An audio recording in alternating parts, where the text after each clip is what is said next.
नमस्कार, जय श्री राम मित्रों, कैसे हैं। आज आपको ज्योतिष की ग्रहों के बारे में आपको बताना है।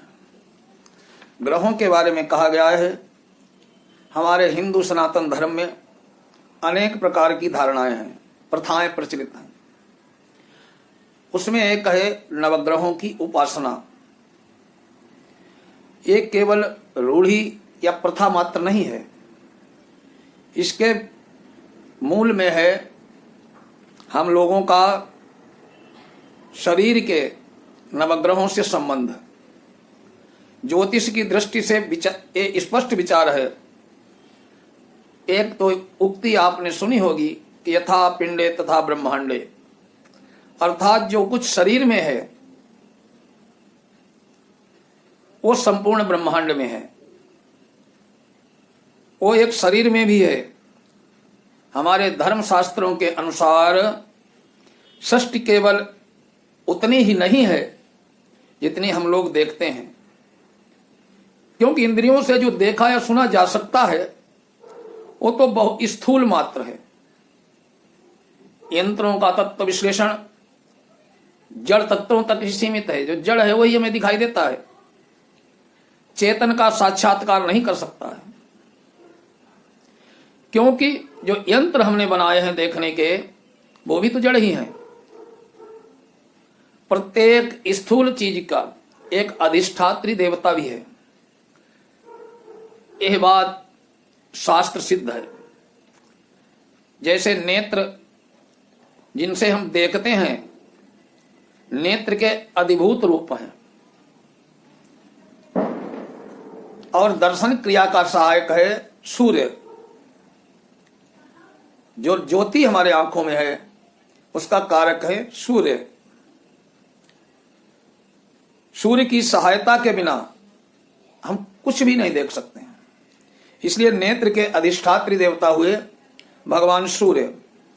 सूर्य के भी 3 रूप हैं। जिस सूर्य को हम लोग देखते हैं वो सूर्य का स्थूल अथवा अधिभूत रूप है। दृश्यमान दिखाई दे रहा सूर्यमंडल के अभिमानी देवता का नाम है सूर्य। उनका रथ 7 घोड़ों का है, अरुण उनके सारथी हैं, शनैश्चर यमराज की संतान है।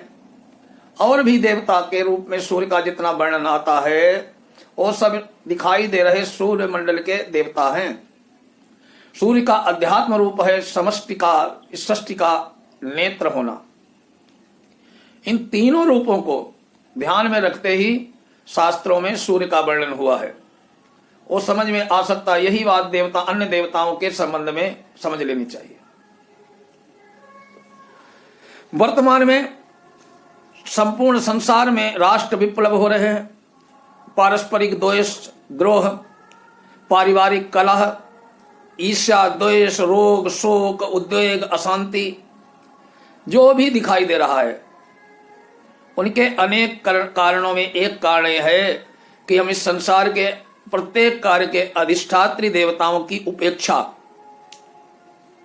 करने लगे। और देवता हमारी सहायता करना भी चाहें तो हमारे कर्म ऐसे होते हैं कि उनकी उपेक्षा कर देते हैं।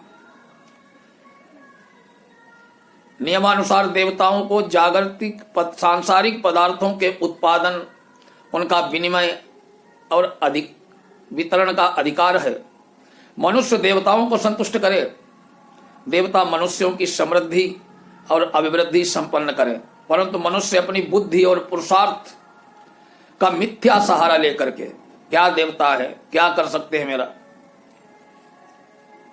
आत्म प्रवंचना करते रहते हैं, जिसका सब कुछ दारिद्र्य के रूप में दिखाई दे रहा है। जब हम देवताओं को छोड़ देते हैं तो देवता भी हमें छोड़ देते हैं। फल है, वेदों में, शास्त्रों में एक स्वर से ग्रह शांति की आवश्यकता स्वीकार की गई है। अथर्ववेद में देवताओं की पूजा के साथ साथ ग्रह शांति का भी वर्णन आता है। सन्नो ग्रहाश्चांद्रमसाः समादित्यश्च राहुणा, अथर्ववेद कहता है। प्राचीन हमारे जो आर्य लोग थे वैदिक मर्यादा का पूर्ण रूप से पालन करते थे, इसी से वे सब सुखी थे। आज भी जहां प्राचीन प्रथाओं का पालन होता है वहां शांति और पुष्टि है, नवग्रहों की पूजा होती है। यह ध्यान रखना चाहिए कि पूजा का संबंध उन मंडलों में रहने वाले देवताओं से है। संक्षेप में आज मैं देवताओं के, नवग्रह देवताओं की जानकारी और उनके बहुत ही प्रभावशाली मंत्रों का वर्णन करने जा रहा हूं। ध्यान से सुने और लिख कर रख लें। इन मंत्रों से अगर आप भगवान नवग्रहों का पूजन करते हैं तो निश्चित ही आपको लाभ होगा। अब जिनकी हम पूजा करते हैं उनके बारे में हमें जानकारी भी होनी चाहिए। किसका हम ध्यान कर रहे हैं, वो कौन है, उसका क्या गोत्र है, क्या पिता का नाम था, क्या का रंग है, सब जानकारी होनी चाहिए। सबसे पहले सूर्य। सूर्य देव ग्रहों के राजा हैं। इनका गोत्र है कश्यप, उनका वर्ण है क्षत्रिय और कलिंग देश के स्वामी हैं। जपा कुसुम के समान इनका रंग है, लाल, दोनों हाथों में कमल लिए हुए हैं, सिंदूर के समान लाल वस्त्र धारण किए हुए हैं, आभूषण और माला धारण किए हुए हैं। ये जगमगाते हीरे के समान, चंद्रमा और अग्नि को प्रकाशित करने वाले, तेज और त्रिलोकी के अंधकार को दूर करने वाले प्रकाश से भरे हुए संपन्न हैं।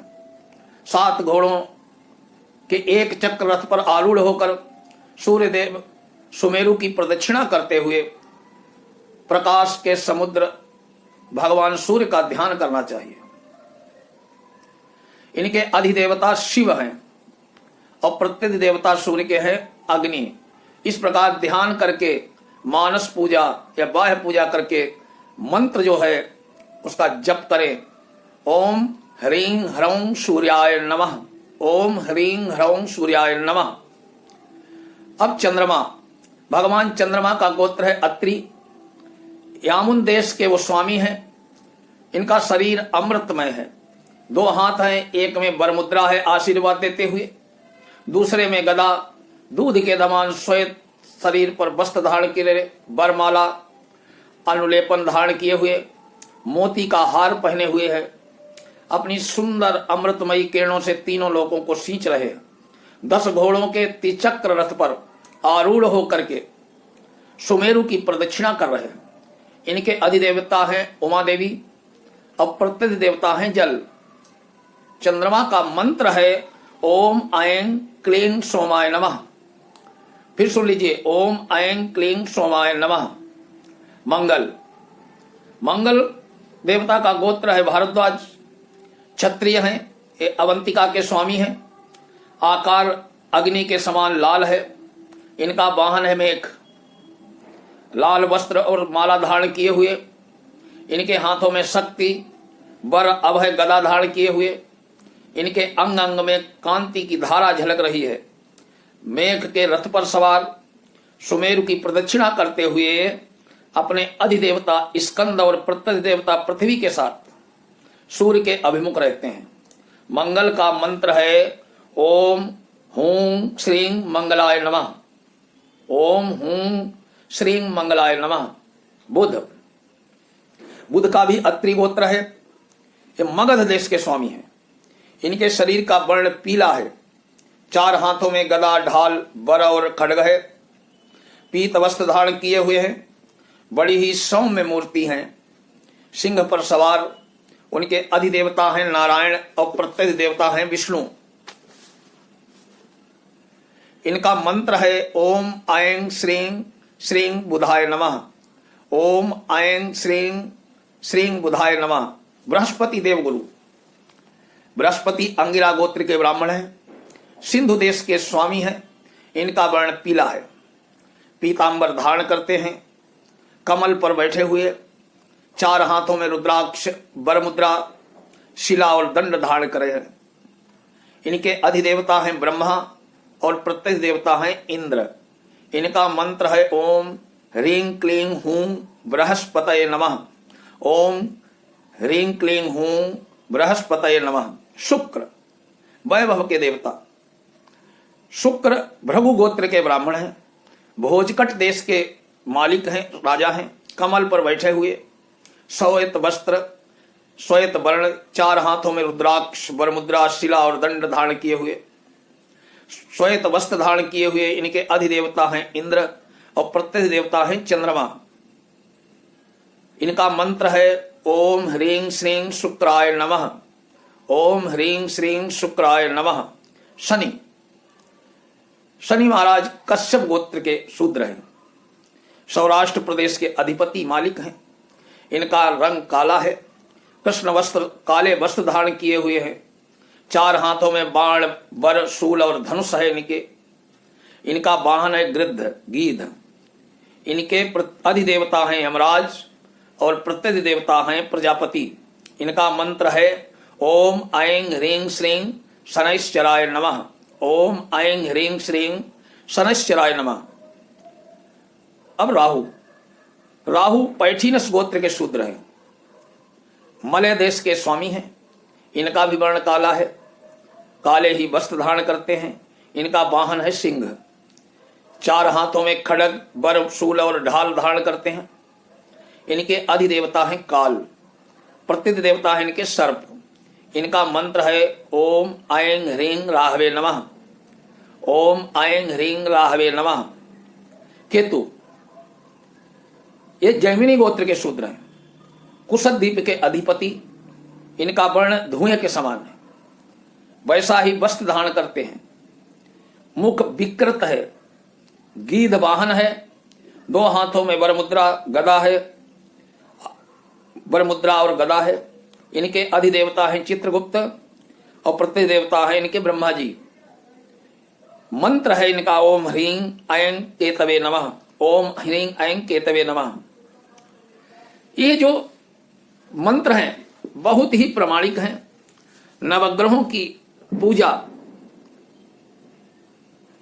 के लिए बहुत प्रभावशाली हैं, तांत्रिक मंत्र हैं। इनका प्रयोग करके आप अपने ग्रह शांति कर सकते हैं।